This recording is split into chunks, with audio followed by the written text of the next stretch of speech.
বেশ কয়েকদিন ঠান্ডা পরে কিন্তু খুব ভালো রোদ দিছে, আর আমার মার শাড়িগুলো হচ্ছে পিঁপড়া ধরছিল।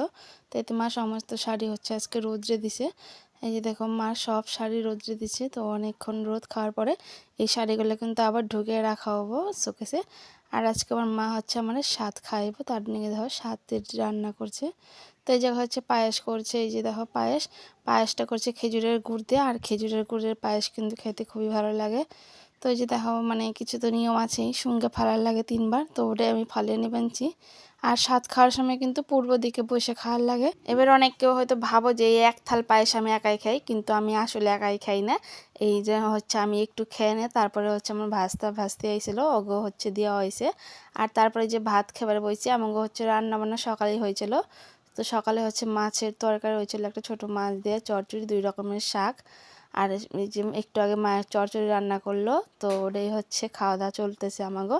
আর আশেপাশে কিন্তু মানে আরও আমার মাও খেবেন ছিল, আমার বৌদিও খেবেন ছিল, যেহেতু আমাকে দুপুরের খাওয়া দাওয়া হবেন ছিল। তো মা আবার সাত রান্না করে আমার খাওয়াইয়ে দিল। তো অনেক কারো বাড়ি সাত খাওয়া হয়েছে, তো আমার মাই খাওয়ানো বাকি আছিল।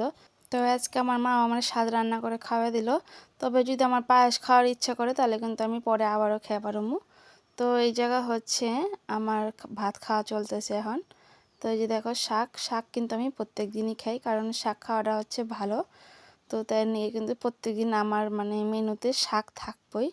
তো এই জায়গা আমার খাইতেও কিন্তু সমস্যা হয়েছিল, কারণ আজকে আমার হচ্ছে হাতটা কেটে গেছে।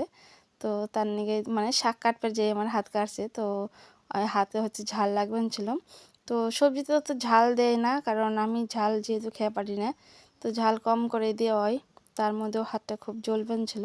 আমার কিন্তু স্বাদ খাওয়া শেষ হয় নাই, তো আরও কয়েকবারই খামো, তো তোমাকে ভিডিও দেখামো অবশ্যই।